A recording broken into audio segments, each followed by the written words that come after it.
우리나라 의학의 발전은 과연 어디까지 가능할까요? 최근 한국의 의료 기술로 인해 새 생명을 얻은 외국인들의 감동적인 이야기가 점점 늘어나고 있습니다. 심지어 세계 각국의 선진국들마저 우리나라를 찾아 의학 기술을 배우려는 열정으로 세미나를 열고 있다니 정말 대단하지 않나요? 이 자랑스러운 흐름 속에서 오늘은 한 특별한 사연을 소개해드리겠습니다. 함께 감동적인 이야기에 빠져볼까요? 안녕하세요. 저는 리사 윌리엄스입니다. 올해 36세로 런던 동부에 위치한 동물병원에서 수의사로 일하고 있어요.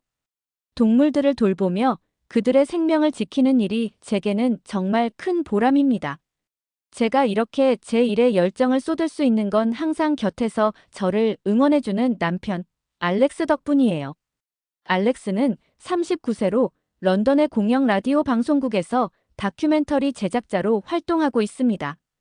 그는 항상 세상의 새로운 이야기를 찾는 데 열정적이고 그런 그의 모습은 저를 늘 자랑스럽게 했습니다. 저희는 서로의 삶에서 가장 든든한 동반자입니다. 일주일이 아무리 바빠도 주말 저녁만큼은 함께 시간을 보내며 좋아하는 영화 한 편을 보거나 따뜻한 차를 마시며 이야기를 나누는 소박한 일상이 우리의 행복이었어요. 그런데 그런 평범하고 소중한 일상이 어느 날부터 작은 균열을 보이기 시작했습니다. 그리고 그 균열은 점점 저희의 삶을 흔들기 시작했죠. 런던의 겨울은 언제나 그렇듯 차가웠지만 저에게는 알렉스와의 따뜻한 일상이 있었기에 계절의 추위쯤은 대수롭지 않았습니다. 알렉스와 저는 늘 함께였습니다. 저는 동물병원에서 하루 종일 동물들을 돌보는 일에 몰두했고 알렉스는 라디오 방송국에서 새로운 다큐멘터리를 제작하며 열정을 쏟아부었습니다. 퇴근 후 집에 돌아와 따뜻한 차를 마시며 서로의 하루를 이야기하는 소박한 시간이 저희의 가장 소중한 일상이었어요. 그런데 그날 알렉스는 평소와 조금 달랐습니다. 리사, 다리가 좀 저린 것 같아. 그냥 오늘 많이 걸어서 그런 거겠지? 그는 아무렇지 않게 말했지만 왠지 모르게 걱정스러운 느낌이 들었습니다. 평소라면 이런 이야기는 하지 않을 사람이니까요. 그냥 피곤해서 그런 거 아니겠어? 오늘 좀 쉬고 나면 괜찮아질 거야. 저는 그에게 차 한 잔을 내밀며 안심시키려 했습니다. 하지만 그날 밤 알렉스는 잠을 설치는 모습이었습니다. 다음 날 아침 그는 여전히 아무렇지 않은 척했어요. 괜찮아, 리사. 어제 푹 자고 나니까 나아졌어. 저는 그 말을 믿고 싶었지만 어딘가 불안한 마음이 계속 저를 따라다녔습니다. 그의 증상은 그렇게 끝나지 않았습니다. 며칠이 지나자 그는 손끝의 감각이 이상하다고 말하기 시작했습니다. 리사, 손이 뻣뻣한 느낌이야. 추워서 그런 건가? 그는 웃으며 대수롭지 않게 이야기했지만 그 순간 저는 알렉스의 손을 꼭 잡았습니다. 알렉스, 그냥 추위 때문이 아닐 수도 있어. 혹시 모르니까 병원에 가보는 게 좋을 것 같아. 그는 고개를 저으며 웃었습니다. 리사, 그렇게 심각하게 생각할 필요 없어. 내가 좀 과로한 것 같아. 프로젝트 끝나면 나아질 거야. 알렉스는 늘 긍정적인 사람이었기에 그 말을 믿고 싶었어요. 하지만 제 마음 한구석은 계속 불안했습니다. 며칠 후 알렉스는 계단을 오르다가 잠시 멈춰 섰습니다.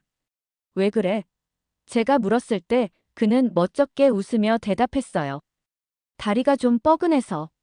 이러다 진짜 병원 가야 하는 거 아니야? 그 순간 저는 그를 더 이상 설득할 필요가 없다는 것을 알았어요. 알렉스가 스스로 병원에 가야 한다는 생각을 하기 시작했으니까요. 병원 예약을 잡고 첫 진료를 받은 날 담당 의사는 기본적인 신경학 검사를 진행했습니다. 결과는 딱히 명확하지 않았습니다. 약간의 근육 긴장과 신경 반응 저하가 보이긴 하는데 아직 정확히 원인을 알 수는 없네요. 추가 검사를 진행해 봅시다. 의사의 말은 우리를 안심시키기는커녕 더 불안하게 만들었어요. 추가 검사 결과가 나오기까지 며칠이 걸렸습니다. 그 사이 알렉스는 손끝 감각이 더 둔해졌고 계단을 오를 때마다 다리가 후들거리는 일이 잦아졌습니다. 리사, 나 진짜 왜 이러는 걸까? 뭐가 문제인 것 같아? 저는 그의 손을 잡으며 힘내라는 말을 했지만 솔직히 저도 답을 몰랐습니다. 직업적으로 신체 이상에 민감해야 하는 간호사로서도 그의 증상을 명확히 이해할 수 없었으니까요. 검사 결과가 나왔을 때 의사는 여전히 확실한 답을 내놓지 못했습니다. 일시적인 신경 긴장일 가능성도 있고 더 심각한 원인이 있을 수도 있습니다. 추가 검사가 필요합니다. 알렉스는 고개를 끄덕였지만 병원을 나오며 한숨을 쉬었습니다. 리사, 정말 이렇게까지 해야 하나 싶어. 계속 검사를 해도 답이 안 나오잖아. 내가 너무 예민한 건지도 모르겠어. 아니야, 알렉스. 내 몸에 어떤 변화가 있는 건 분명해. 그냥 넘길 수는 없어. 그날 밤, 알렉스는 한 번도 깨지 않고 잠들었습니다. 하지만 그 모습이 저를 더 불안하게 했어요. 왜냐하면 평소에는 한밤중에 종종 일어나 물을 마시거나 책을 보던 사람이었거든요. 그 다음 날 아침, 그는 식사를 하던 중 포크를 놓쳤습니다. 리사, 손에 힘이 안 들어가. 나 이거 진짜 이상한 것 같아. 그 순간 저는 그의 곁에 앉아 눈을 마주했습니다. 알렉스, 이제 미룰 수 없어. 우리가 답을 찾아야 해. 그도 마침내 고개를 끄덕였습니다. 그래, 리사. 너 말이 맞아. 더는 이렇게 있을 수는 없지. 내 몸이 왜 이런지 알아내야겠어. 그의 눈에 담긴 두려움과 제 결심이 맞물리면서 우리는 새로운 결단을 내리게 되었습니다. 알렉스의 몸에서 일어나는 이 이상한 현상의 정체를 반드시 밝혀내겠다고요. 이 작은 균열이 저희의 삶을 어떻게 흔들지 이때는 전혀 알지 못했습니다. 하지만 저는 알렉스를 끝까지 지킬 준비가 되어 있었습니다. 이제 첫 발걸음을 뗀 우리는 끝없이 이어질지도 모를 여정의 시작점에 서 있었습니다. 병원으로 향하는 알렉스의 옆모습을 바라보며 마음이 무거웠습니다. 아무렇지 않게 스마트폰을 만지작거리던 그였지만 저는 그의 손이 조금씩 떨리고 있다는 걸 놓치지 않았어요. 알렉스, 오늘은 좀 진지하게 들어보자. 우리가 무엇을 놓치고 있는지 의사에게 다 말해줘야 해. 그는 고개를 끄덕이며 제 손을 잡았습니다. 알겠어. 솔직히 나도 이젠 뭐든 해봐야 할 것 같아. 병원에 도착하자마자 우리는 긴 대기 끝에 담당 의사를 다시 만났습니다. 추가 검사를 했고 그 결과를 듣기 위해 기다리는 시간은 정말 길게 느껴졌어요.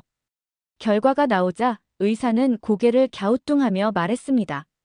알렉스 씨의 신경 반응이 다소 느려지고 있는 것 같습니다. 하지만 뚜렷한 원인을 확인하기 어렵습니다. MRI를 추가로 찍고 전기신경 검사를 진행해야 할 것 같습니다. 의사의 말이 끝나기도 전에 알렉스가 물었습니다. 그럼 이게 무슨 병이라는 건가요? 단순한 신경 긴장이 아닌 건가요? 글쎄요, 확답을 드리기 어렵습니다. 이런 증상은 다양한 원인으로 나타날 수 있습니다. 다음 검사 결과를 보고 말씀드리겠습니다. 알렉스는 대답 없이 고개를 끄덕였고 병원을 나서는 그의 뒷모습이 무거워 보였습니다. 리사, 그냥 스트레스를 너무 받아서 그런 거겠지? 요즘 내가 잠도 잘 못 자고. 저는 그의 말을 끊었습니다. 알렉스, 그만 합리화하자. 이건 단순한 스트레스가 아니야. 우리 둘 다 알고 있잖아. 그는 한숨을 내쉬며 고개를 끄덕였습니다. 맞아. 나도 알아. 그런데 솔직히 좀 무서워. 만약에 정말 심각한 거면 어쩌지? 저는 그의 손을 꼭 잡으며 말했습니다. 우리가 알아낼 거야. 그리고 방법을 찾을 거야. 그러니 걱정하지 말고 버텨줘. 다음 검사까지 몇 주가 걸렸습니다. 그 사이 알렉스의 증상은 더 나빠졌습니다. 계단을 오를 때는 두 손으로 난간을 잡아야 했고 아침에는 손가락 관절이 뻣뻣해져 컵조차 제대로 잡지 못했습니다. 어느 날 아침, 그는 소파에 앉아 발을 바라보며 중얼거렸습니다. 이게 뭐야, 내가 왜 이렇게 됐지? 건강했던 내가 왜? 저는 그의 옆에 앉아 조용히 손을 잡았습니다.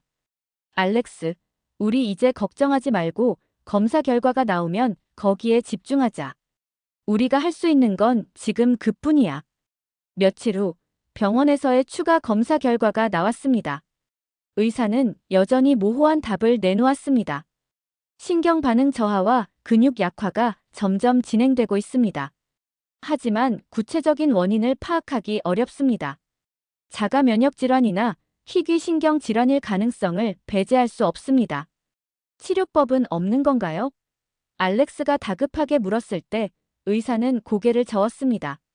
확실한 진단이 없이는 적절한 치료를 시작하기 어렵습니다.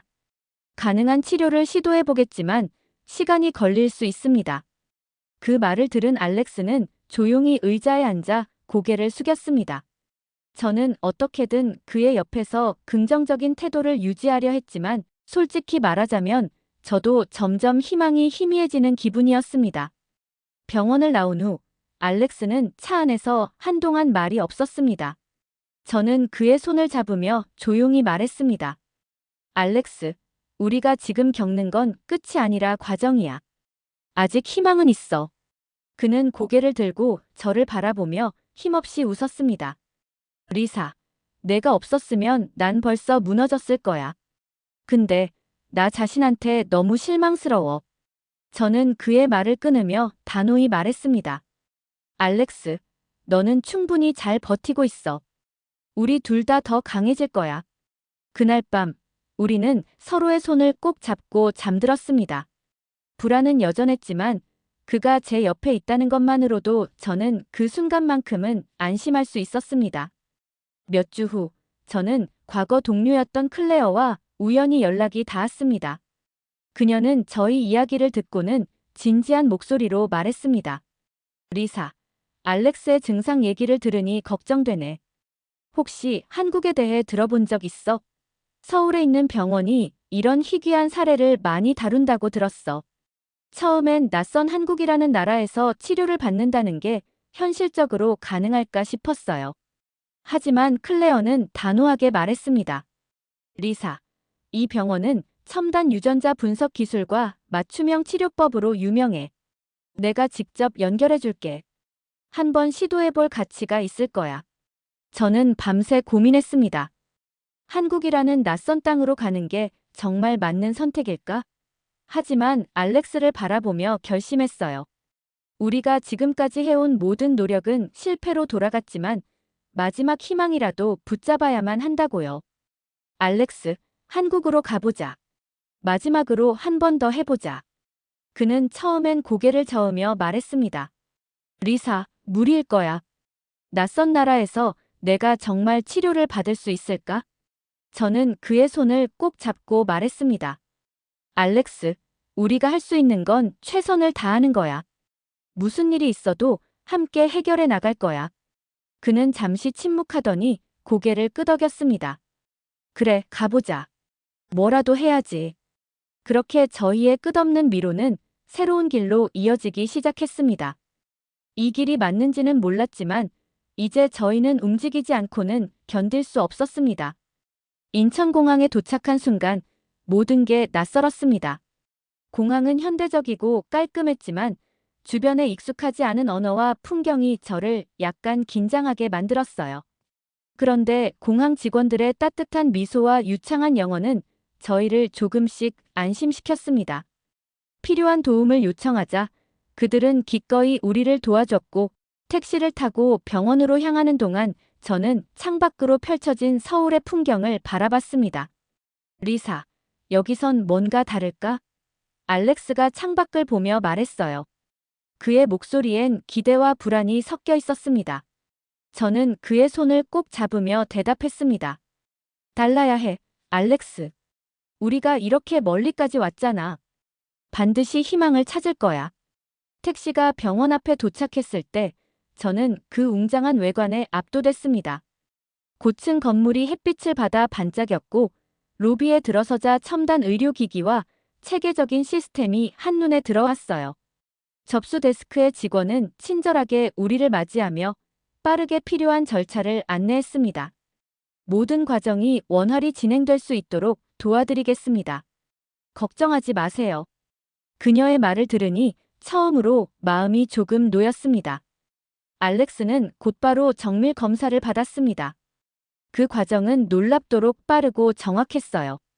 런던에서 몇 주씩 걸리던 검사들이 이곳에서는 단 몇 시간 만에 완료됐습니다.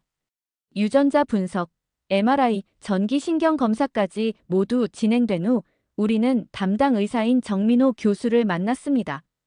그는 검사 결과를 보며 침착하고 차분하게 설명을 시작했습니다. 알렉스 씨의 상태는 희귀신경 재생 장애입니다. 신경세포의 전달 체계와 재생 능력이 손상된 상태로 시간이 지날수록 악화될 가능성이 높습니다. 그의 설명에 저는 숨을 죽이며 계속 들었습니다. 알렉스는 고개를 끄덕이며 물었어요. 그럼 치료할 방법은 있나요? 정 교수는 잠시 쉬고는 자신감 있는 목소리로 말했습니다. 다행히도 이 병원은 이런 질환에 대한 경험이 풍부합니다. 저희는 유전자 분석 결과를 기반으로 맞춤형 신경 재생 치료를 진행할 예정입니다. 이후에는 특수 재활 치료를 병행해 신체 기능을 회복하도록 돕겠습니다. 그의 말은 마치 어두운 터널 끝에서 본 작은 빛 같았어요. 알렉스가 조심스럽게 물었습니다.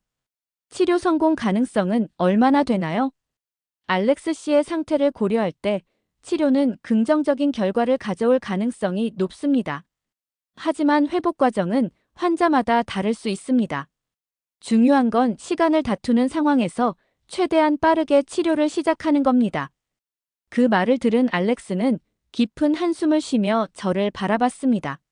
리사, 우리 여기까지 왔으니 믿어보자. 저는 그의 손을 꼭 잡고 대답했어요. 맞아, 알렉스. 여기서 해낼 수 있을 거야. 우리 끝까지 버티자. 치료는 곧바로 시작됐습니다. 첫 번째 단계는 맞춤형 재생 치료였어요. 의사와 의료진은 유전자 분석 결과를 기반으로 알렉스에게 가장 적합한 약물을 설계했습니다. 치료 과정은 간단하지 않았습니다. 약물 투여 후 알렉스는 피로와 두통을 호소했고 며칠간 잠을 제대로 자지 못했습니다. 리사, 내가 제대로 버틸 수 있을까? 그가 피곤한 얼굴로 묻자 저는 그의 옆에서 힘내라고 격려했어요. 알렉스, 지금 이 과정은 힘들겠지만 이걸 넘기면 분명 나아질 거야. 내가 옆에 있잖아. 우리가 함께 해낼 거야. 그는 고개를 끄덕이며 힘겹게 미소를 지었습니다. 내가 있어서 다행이야. 진짜 고마워. 며칠 후 두 번째 단계인 물리 재활 치료가 시작됐습니다. 처음에는 알렉스가 침대에서 간단한 움직임을 연습하는 것부터 시작했어요. 물리치료사가 천천히 그의 다리를 움직이며 말했습니다. 천천히 하세요, 알렉스 씨. 지금은 작은 움직임이 중요합니다. 알렉스는 힘겹게 운동을 따라했지만 매번 고통스러워 보였습니다. 리사, 이게 생각보다 훨씬 힘들어. 내가 다시 제대로 걸을 수 있을까? 저는 그의 손을 잡으며 말했습니다. 알렉스, 첫걸음이 어려운 법이야. 내가 이렇게 하고 있다는 것만으로도 대단한 거야. 포기하지 말자. 매일 조금씩 알렉스는 더 큰 동작을 시도했습니다. 손가락이 움직이는 범위가 넓어지고 다리의 근육이 반응하기 시작했습니다. 어느 날 그는 물리치료사와 함께 침대에서 내려와 보조기구의 도움을 받아 첫 발걸음을 내디뎠습니다. 그 순간 재활실에 있던 모든 의료진이 박수를 보냈습니다. 알렉스는 땀에 젖은 얼굴로 저를 바라보며 말했어요. 리사, 내가 걸었어. 진짜 걸었어. 저는 눈물이 차오르는 걸 참을 수 없었어요. 그의 손을 잡고 웃으며 말했습니다. 알렉스, 우리가 해낸 거야. 너 정말 최고야. 치료 과정은 여전히 길고 힘들었지만 알렉스는 점점 나아지고 있었습니다. 그는 더 강한 의지를 가지게 됐고 저 또한 그의 옆에서 그를 지지하며 함께 싸웠습니다. 서울의 밤이 깊어갈 때 병실 창문 너머로 보이는 도시의 불빛은 묘한 위로를 주었습니다. 저는 알렉스에게 말했어요. 알렉스, 이곳에 온 건 정말 잘한 일이었어. 우리 앞으로 더 나아질 거야. 너만 믿고 있어. 그는 저를 바라보며 고개를 끄덕였습니다. 리사, 이제 나도 나 자신을 믿어볼게. 내가 나를 믿어주니까. 그렇게 우리는 서울이라는 낯선 땅에서 새로운 희망을 찾아가고 있었습니다. 모든 과정이 쉽지는 않았지만 매 순간 우리는 조금씩 앞으로 나아가고 있었습니다. 수술 당일 병원의 긴장된 분위기가 저희를 감싸고 있었습니다. 알렉스는 수술복을 입고 침대에 누워 있었고 저는 그의 손을 꼭 잡고 있었습니다. 알렉스, 너무 걱정하지 마. 여기 의료진을 믿자. 우리가 여기까지 온 이유가 있잖아. 그는 억지로 미소를 지으며 고개를 끄덕였습니다. 리사, 내가 없었으면 나 여기까지 오지도 못했을 거야. 진짜 고마워. 의료진이 그를 데려가고 수술실 문이 닫히는 순간 제 마음은 무너지는 것 같았습니다. 복도에 앉아 초조하게 기다리며 계속 기도했어요. 제발, 제발 우리에게 희망을 주세요. 8시간이라는 시간이 마치 며칠처럼 느껴졌습니다. 간호사가 중간중간 와서 상황을 알려줬지만 저에게는 아무런 위로가 되지 않았습니다. 마침내 수술실 문이 열리고 담당 의사인 정민호 교수가 나왔습니다. 그는 피곤한 얼굴로 차분하게 미소를 지으며 말했습니다. 수술은 성공적이었습니다. 손상된 신경 조직을 복구했고 신경 재생을 돕는 유전자 치료도 잘 진행됐습니다. 이제 회복 과정만 남았습니다. 그 말을 들은 순간 저는 눈물을 참을 수 없었어요. 정말 감사합니다. 진심으로요. 수술 후 첫날 밤 저는 알렉스의 병실 옆에서 그의 손을 꼭 잡고 있었습니다. 그는 깊은 잠에 빠져 있었고 저는 그의 얼굴을 바라보며 다시 한번 감사의 기도를 올렸습니다. 다음 날 아침 간호사가 상태를 확인하며 말했습니다. 알렉스 씨의 호흡과 심박은 안정적입니다.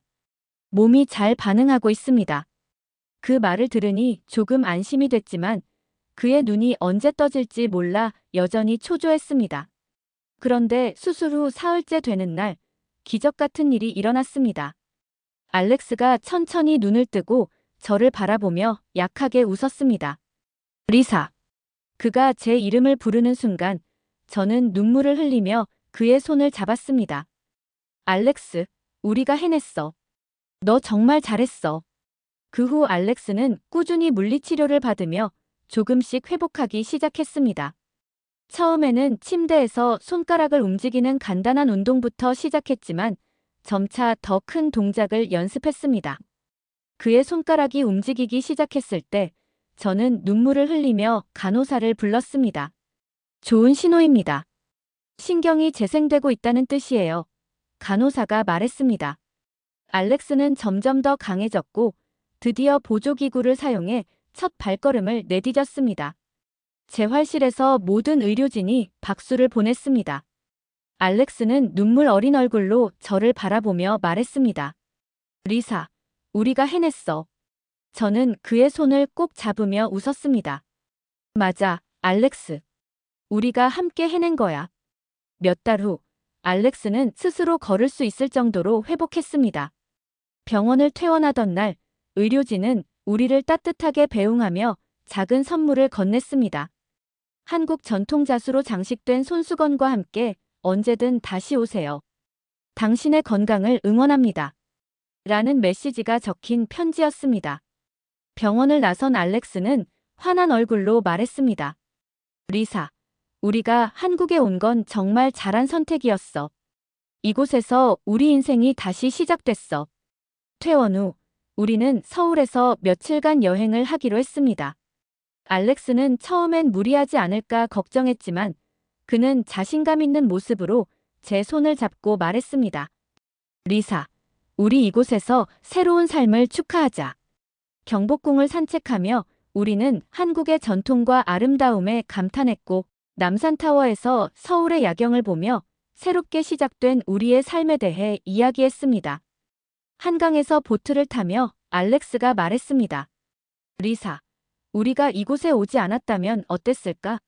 한국은 우리에게 정말 기적을 줬어. 저는 그의 손을 꼭 잡으며 대답했습니다. 맞아, 알렉스. 이곳은 우리에게 새 삶을 선물했어. 우리가 언젠가 꼭 다시 와서 이 감사한 마음을 전하자.